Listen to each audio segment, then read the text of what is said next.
Confirman a liberación de 5 españois que estaban presos en Venezuela. O presidente da Asamblea Chavista anunciaba esta tarde a excarceración dun grupo importante de presos políticos. Está previsto que os 5 españois estean de volta no noso país mañá contra o mediodía. Pedro Sánchez e Oriol Junqueras pactan un novo modelo de financiamento que suporá 4.700 millóns de euros para Cataluña. Trátase da primeira reunión entre os dous desde que o líder de Esquerra saíra de prisión polo procés. Os gobernos socialistas de Castela-A Mancha e Asturias e as autonomías do Partido Popular amosaron o seu rexeitamento ao pacto. Unha muller de 66 anos faleceu esta tarde ao derrubarse unha placa da súa vivenda en Cartelle, en Ourense. Ata o lugar desprazáronse os equipos de emerxencia que confirmaron que a muller quedara sepultada baixo os cascallos. Boas noites. O réxime chavista anuncia a liberación dun número importante de presos políticos nacionais e tamén estranxeiros. Segundo confirmou o ministro de Exteriores, entre eles hai 5 españois que xa se preparan para baixar de volta ao noso país. O ministro de Exteriores puido falar cos liberados. Son 5 españois, entre eles 2 cidadáns vascos, José María Basoa e Andrés Martínez, arrestados no 2024 acusados de ser axentes do CNI. Tamén un periodista canario, Miguel Moreno da Pena, detido o pasado verán, e o valenciano Ernesto Gorbe. A quinta liberada é unha muller de doble nacionalidade, defensora dos dereitos humanos. A liberación dos presos nacionais e estranxeiros do réxime chavista comezou este xoves en Venezuela, que o considera un xesto unilateral para a paz. Considérese este gesto del gobierno bolivariano de amplia intención de búsqueda de la paz. O Goberno de España aplaude o xesto. Pedro Sánchez celebraba a noticia a través dunha publicación nunha rede social. A Embaixada Española en Caracas está a prestar atención aos liberados españois que xa estarían preparando a súa viaxe a España. A crise de Venezuela tamén ten percorrido na política doméstica. O ministro de Exteriores comparecerá no Congreso para dar conta da postura de España no asunto. O PP tamén reclama explicacións a Pedro Sánchez. Álvarez comparecerá no Congreso sobre a situación de Venezuela e a súa transición o próximo xoves tras ese silo Sumar e os socios de investidura. Unha transición a que axudará España, dixo Pedro Sánchez, que se volveu referir á situación en Venezuela. La respuesta a la ilegitimidad no puede ser cometer una ilegalidad. Para o Partido Popular non é suficiente e pide tamén a comparecencia urxente do presidente do Goberno no hemiciclo. Para o PP, todo o que fai o Goberno con Venezuela cheira a corrupción. Bendodo lembrou o rescate da compañía aérea Plus Ultra. Venezuela está mejor sin Maduro, que Rusia estaría mejor sin Putin y que España estaría mejor sin Sánchez. Álvarez propón á Unión Europea levantar as sancións a Delcy Rodríguez como presidenta encargada do país. Outro dos asuntos que marca a política nacional, acordo pechado entre Sánchez e Esquerra para mellorar o financiamento de Cataluña. O presidente do Goberno recibiu a Oriol Junqueras na Moncloa para pactar a cesión aos independentistas. Un privilexio que tamén afecta ao resto de comunidades que acusan a Sánchez de acordalos en elas de forma bilateral. Uno de los gobiernos más estables, más longevos del continente. Sánchez presume de estabilidade, pero certo é que a legislatura atravesa un momento delicado. En estos momentos no se dan las condiciones para que haya presupuestos. O Goberno non ten votos para aprobar uns novos presupostos, pero tenta chegar posturas con Esquerra Republicana a través do financiamento autonómico.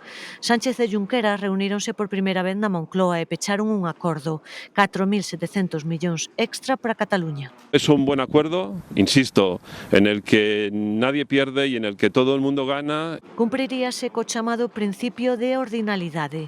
Se Cataluña é a terceira en aportar a Caixa Común, sería agora a terceira en recibir do Estado. Como afecta isto ao resto de comunidades, explicará o este venres a ministra de Facenda. Yo creo que hay que ser valientes. La vicepresidenta primera del Gobierno y ministra de Hacienda va a hacer una propuesta. O presidente da Generalitat, o socialista Salvador Illa, buenas noticias.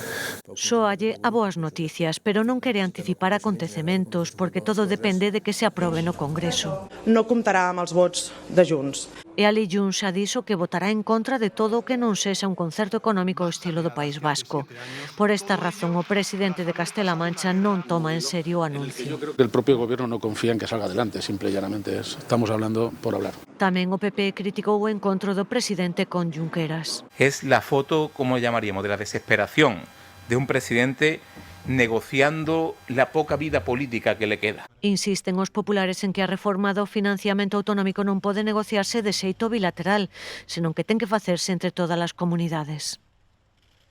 Alberto Núñez Feijóo avisa a Sánchez de que a igualdade dos españois non pode ser moeda de cambio tras o pacto con Esquerra. Nun chío nas redes sociais, o líder do PP acusa o presidente do goberno de buscar apuntalar un goberno en ruínas. Feijóo di que o financiamento autonómico debe perseguir o ben común. O presidente da Xunta referiuse tamén a este tema, asegura que este acordo para a Cataluña prexudica a Galicia e o resto de comunidades. Alfonso Rueda acusa a Pedro Sánchez de ceder ás chantaxes dos independentistas para manterse no goberno. Se rompe el principio de solidaridad, de equilibrio territorial, de igualdad en la prestación de los servicios públicos en todo nuestro país, en toda nuestra nación. Pero bueno, al presidente del gobierno le da exactamente igual. Una cesión más al chantaje permanente al que está sometido. El problema es que las consecuencias las sufrimos el resto y las sufre Galicia. Máis asuntos. Este venres, mañá, a Conferencia Episcopal reúnese co Vaticano para preparar unha posible visita do Papa este ano a España. O presidente da Xunta di que sería unha magnífica noticia que León XIV viñera a Santiago e apunta que as cousas van polo bo camiño. Dende logo, nos estaríamos preparados, habería despois, lóxicamente, un traballo en colaboración co Arcebispado para que todo saliera magníficamente, pero mentras non se confirma a noticia, eu prefiro ser cauteloso e decir, transmitido, como decía o Arzobispo, que as cousas van polo bo camiño. Santiago amplía a súa oferta cultural ca inauguración do Museo Diocesano no antigo mosteiro de San Martiño Pinario, a carón da Catedral. O museo acollerá exposicións permanentes e temporais para difundir o rico patrimonio da Igrexa Compostela. Entre as pezas permanentes atopamos desde o famoso Santiago Matamoros, retirado hai anos da catedral, ata un apóstolo construído como un lego, pasando por xoias da diocese como a Virxe de Bonaval, ata chegar ao impoñente retablo barroco de San Martiño Pinario. O Museo Diocesano de Santiago abre as súas portas coa intención de seguir aumentando salas. Desexamos que este Museo Diocesano sexa un lugar vivo. Un lugar para o estudo e a investigación, para a educación dos mozos e mozas, para o encontro entre crentes e non crentes. Para o presidente da Xunta, este museo reafirma Santiago como destino cultural. Alfonso Rueda destaca que esta inauguración se produza ás portas do próximo Ano Santo. Imos seguir traballando unidos para que este horizonte tan próximo do Xacobeo 27 permita que Galicia siga brilando ante o mundo sen perder xa máis nin as súas raíces, nin a súa esencia, nin a súa espiritualidade. O Museo Diocesano pode visitarse de luns a sábado coa entrada combinada aos museos da Catedral e da Colexiata do Sar. 1.119 persoas faleceron en accidente en 2025 nas estradas españolas. Son 35 vítimas mortais menos que o ano anterior. Patricia. Sí, son datos do balance de seguridade viaria que cada ano elabora a DXT e que deixa un descenso do número de mortos nas estradas do 3%, esas 35 víctimas menos, ademais, eses 1.119 falecidos sitúan a 2025 como segundo ano con menos falecidos dende o 1960 en un contexto ademais de aumento do tráfico nas estradas dun 3,5%. Dous datos máis que destacan, 2.100 falecidos, máis de 300 eran motoristas e a maioría dos mortos, case a mitade, foron en saídas de vía. Por certo, que o ministro do Interior dixo na presentación deste balance que tráfico, de momento, non vai multar os condutores que non conten ca baliza obligatoria. Tanto la Guardia Civil como el resto de las policías de tráfico serán flexibles y primarán la información sobre la sanción durante un periodo razonable de tiempo. Nuestro objetivo, evidentemente, no es sancionador o recaudatorio. Continuamos na nosa rede viaria. Un home resultou ferido grave nun accidente que tivo lugar esta tarde na autoestrada AP9 o seu paso por Caldas de Reis.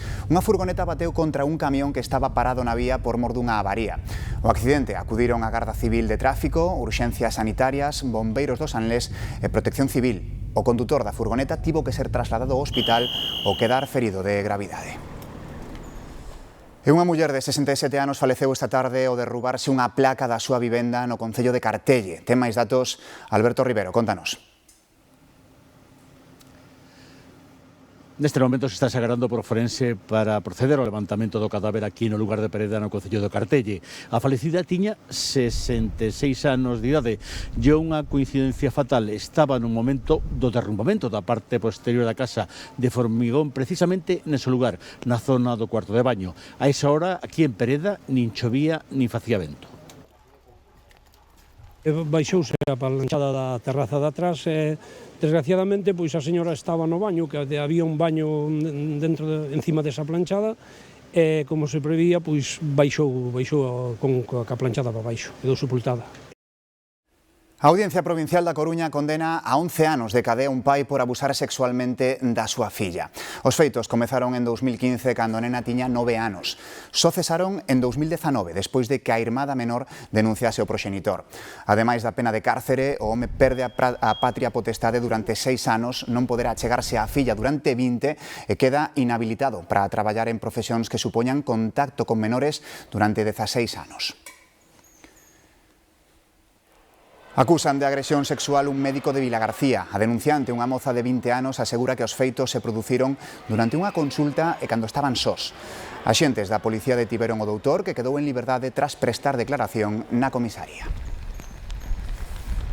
En Indonesia, a policía investiga por neglixencia con resultado de morte o patrón do barco turístico que naufragou causándolle a morte a unha familia española. A policía anunciou que, ademais do patrón, investiga tamén o xefe de máquinas da embarcación que foi a pique o pasado 26 de decembro en augas do Parque Nacional de Komodo. A bordo viaxaba unha familia de 6 españois. Só 2 sobreviviron ao naufraxio e un neno de 10 anos continúa desaparecido. De volta en Galicia, no Porriño, días despois de que o sorteo do neno deixara unha chuvia de millóns, 2 persoas aseguran que lles desapareceron as participacións agraciadas co segundo premio. Ao non poder cobralas, denunciaron un posible roubo, Iván. Foron 2 persoas, 2 compañeiros de traballo con canda a súa participación premiada con 15.000 euros cada unha. No momento de querer cobralas, deronse conta de que non as tiñan. Barallan a opción de que ben as perderon ou ben alguén lle las puido roubar. E para evitar que alguén as puidera cobrar no seu nome, decidiron poñer unha denuncia. Con todo, é un caso moi difícil de demostrar, porque é imposible, sen un justificante, cobrar calquera premio. Sempre é necesario ter ben ese décimo ou esa participación. A Garda Civil investiga un home de 81 anos por disparar contra unha vaca do seu veciño en Baiona. Usou unha escopeta de perdigóns para que non tiña permiso e tamén feriu o dono do animal. Foi nesta parroquia de Sabarís, no concello de Baiona, máis concretamente no lugar de Viso de Calvos. Os axentes da Garda Civil foron requeridos por unha liorta entre 2 homes. O motivo da lea explicáronllela ao chegar ao domicilio. Vecino e propietario del inmueble había disparado con unha escopeta de aire comprimido, de balines, de las llamadas de balines, a un ganado, a unas vacas que estaban en unha finca anexa a su vivienda. Segundo o relato do propietario dos animais, o investigado é un home de 81 anos que o día anterior xa lles disparara as súas vacas, unha mesmo estaba preñada. E como un animal presentaba diversas heridas producidas por disparos dese arma. Concretamente 4 impactos de balines que tenía el animal. A arma é unha carabina de aire comprimido que non estaba dada de alta no rexistro municipal do concello de Baiona. Solamente necesita una tarjeta de armas expedida por los ayuntamientos, la cual fue intervenida por nosotros. Os homes, o propietario das vacas e o que disparou os animais denunciáronse mutuamente, presentaron parte de lesións que se fixeron supostamente no forcexo. Decía que le molestaba el olor que desprendían los animales. Parece ser que ya tenían una rencilla anterior por estos hechos. O veciño que fixo os disparos terá que prestar declaración cando o xulgado determine enfrontase a máis unha posible sanción por non ter en regra a arma. Normalmente son os donos de algo roubado os que poñen unha denuncia e buscan ese obxeto. Aquí non, a Policía Local de Brión busca o propietario de 5 galiñas supostamente sustraídas que apareceron no interior dun coche tamén roubado. Se a algún veciño da comarca da Maía lle faltan 5 galiñas, igual non as comeu un raposo e debería pasar polas dependencias da Policía Local de Brión. Eu non son, no, seguro, vamos. E é que desde aí uns días está colgado este anuncio nunha das súas redes sociais. Buscan o propietario dunhas galiñas que apareceron no interior dun coche roubado. E sabe Dios ao mellor de onde viño o coche, claro. Pois a ver, se teño suerte as galiñas e encontran o dono. Como están a min para a casa que non teño ningunha? As galiñas están ben protexidas nalgún lugar habilitado pola Policía policía local mentres non aparecen os propietarios. Non sei o que van a facer con elas. Levarán para a súa casa e poñen os ovos peles. A noticia correu como a pólvora e está sendo motivo de moita mofa. Eu botei a risada porque, claro, é para rirse. Me dio un poquito la risa, pero bueno, yo qué sé. Se tuviera el matrícula como os coches, se vería como aparecía o dono. También es cierto que últimamente los huevos están muy caros y entiendo que alguien puede pensar que robar gallinas puede ser un negocio bastante rentable. Fora bromas, o certo é que nas últimas semanas producíronse roubos pola zona que teñen en alerta os veciños. Cuidado que isto está se poñendo moi mal, as cousas como son. Está se poñendo moi mal porque están entrando pero en todos os sitios, é que hoxe en día valelle todo. Non é solamente as galiñas, é que lle sirve todo, porque aquí xa entraron en dúas casas. O vento, a chuvia e a neve volven a Galicia da man dunha nova borrasca. Goretti, toda a costa de Lugo e da Coruña están en aviso laranxa. Cal é a situación nestes momentos, Alejandro? Sí, pois esta borrasca Goretti estáse deixando notar con moita chuvia e tamén con moito vento por momentos, sobre todo aquí na costa da provincia da Coruña e tamén na costa da provincia de Lugo, onde está activo ese aviso laranxa e onde as ondas poden superar os 6 metros de altura. No caso da costa da provincia de Pontevedra, ese aviso será amarelo. Iso no mar, porque en terra tamén temos avisos por fortes refachos de vento, avisos amarelos na montaña da provincia de Ourense e tamén da provincia de Lugo, e no caso da provincia de Pontevedra, no interior da provincia de Pontevedra, as chuvias poden ser intensas. Na xornada de mañá seguiremos notando os coletazos desta borrasca con nome propio e tamén continuarán os avisos en todo o litoral galego. Grazas, Alejandro. En o medio do máis crudo inverno repunta a demanda de leña para combater as baixas temperaturas. A de carballo é a que goza de maior presenza no mercado galego, a un prezo medio duns 80 euros o metro cúbico. Un camión de leña chega a unha casa no rural e descarga 8 metros cúbicos dachas de carballo.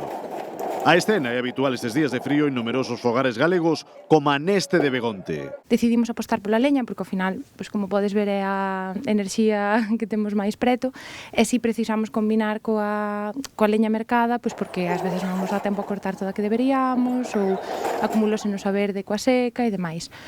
Vainos moi ben, creemos que é un calor totalmente diferente do de gasoi, é algo que di todo o mundo que quenta con leña. Ten moito, nós notamos que nos quenta máis a casa, que o calor se mantén máis tempo e a verdade é que estamos encantados. O carballo seco véndese a uns 80 euros o metro cúbico. Se provén dunha árbore nova é a leña que mellor arde, polo que resulta idónea para combater as baixas temperaturas propias desta época do ano. Para considerarse leña seca ten que botar un ano picada nun sitio acoberto que lle dea o aire ben. Un ano, 12 meses. Con 12 meses, picada normalmente, a leña está perfectamente para o seu consumo. A semiseca e a verde de carballo son outras das leñas con maior demanda no mercado, xunto coa mestura de bidueiro, salgueiro e ameneiro. Para quentar unha vivenda unifamiliar, son precisos como mínimo 10 metros cúbicos para todo o inverno. E con este frío, a onda da gripe remite en Galicia, segundo os datos sobre a epidemia recadados por Sanidade tras a análise da primeira semana do ano. Baixan as consultas en atención primaria e urxencias e os positivos nas probas que se fan en centros sanitarios. O que si está en expansión é o virus sincipitial, o que provoca bronquiolite nos nenos, aínda que os ingresos dos bebés pola súa causa son xa moi infrecuentes grazas ás vacinas. Con todo, aconsellan prudencia antes de dala por superada. A Xunta investirá 50.000 euros nas obras de mellora da Escola Infantil de Boqueixón. A conselleira de Política Social e Igualdade, Fabiola García, visitou as instalacións en Lestedo. O investimento forma parte do novo programa de intervencións en 14 escolas infantís públicas de toda Galicia, de titularidade municipal e autonómica, o que a Xunta destinará preto d'1 millón de euros. Galicia lle acaba de conceder a este concello para continuar facendo obras de mellora nesta escola infantil. Ter ese novo patio cuberto, máis xogos nas distintas aulas, máis material, mellorar en definitiva as instalacións dunha escola infantil, penso que é un compromiso compartido entre a Xunta de Galicia e os distintos concellos galegos. Por iso a Xunta de Galicia ven de invertir máis de 1 millón de euros en reformar distintas escolas infantís da nosa comunidade. Tres graffiti galego loitan por ser o mellor do mundo en 2025. Por certo, defendemos título con este Defene que gañou o ano pasado. Os candidatos son este de Mondevane, en Castiñeiro, en San Xoán de Río, titulado Juan o Afiador. Tamén está o pintado por Eva Casais en Ponteareas, para dar voz ás protectoras de animais. E o último dos que optan están nominados este das Pontes de Delio Rodríguez, que rende homenaxe ás festas do Carme. As votacións están xa activas na web de Street Art Cities. A ver se gañamos doutra vez.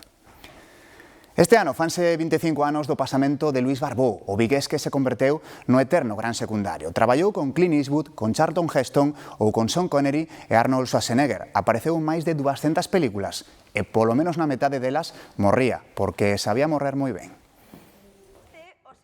Que maneira de morrer. He esperado toda mi vida este momento. Cerdo. Así morría na TVG en 1991 e despois contaba cantas películas levaba. Llevo pues del orden de 294 películas. Unha delas está rodada en Almería por un puñado de dólares. Luis Barbó disparaba a Clint Eastwood e logo Clint Eastwood mataba a Luis Barbó. Nacera en Vigo en 1927, fillo dun dos fundadores do Celta, Pepe Bar, e irmán do arquitecto Xosé Barbó. Acabou entrando no cine polo físico e pola casualidade. Me hablaban de una película de Stanley Kramer, precisamente, que se estaba preparando para una voladura de un puente en Segovia. Y claro, yo cuando oí esto, se me ocurrió acercarme y eso lo pagan. Y dije yo, pues apúnteme. Comezou como especialista e despois foi tendo frase. Traballou de secundario con Charlton Heston, que lle daba clases de inglés, con Kirk Douglas, con Sean Connery, con quen lucía así en O vento e o león. Pero o seu papel máis lembrado foi o do home que converteu a Conan, a Arnold Schwarzenegger, no temible Conan o Bárbaro. Agora en Vigo están a preparar un documental sobre Luis Barbó, que morría como a ninguén e camiñaba cas estrelas. E o actor galego Ciro Ouro faleceu aos 24 anos de idade. O seu pai publicou nas redes sociais que o artista levaba anos loitando cunha enfermidade rastreira, mesquiña e cruel. Ciro Ouro actuou na serie creada por Los Javis La Mesías e, dende rapaz, formou parte da compañía de teatro La Tristura, que como homenaxe divulgou imaxes e recordos do actor ferrolán. Os enfrontamentos na Sala G recrúan esta noite ca gran final. Varias polémicas e moita rivalidade van ter que resolverse antes de dar o premio ao mellor dúo da historia. Como é posible que Dama non chegara á final con Ana Quiro, a gran dama da canción galega? Como é o comportamento de Sonia e Selena días antes da súa separación? Estas e outras liortas quentan a gran final dos mellores dúos da historia na Sala G. Quen convencerá o estricto xurado do programa? Polanco cantando co imbatible Juan Pardo? Si total ya conoces mis fallos. Camilo VI facendo sufrir a Manuele? Hay un sitio para ti.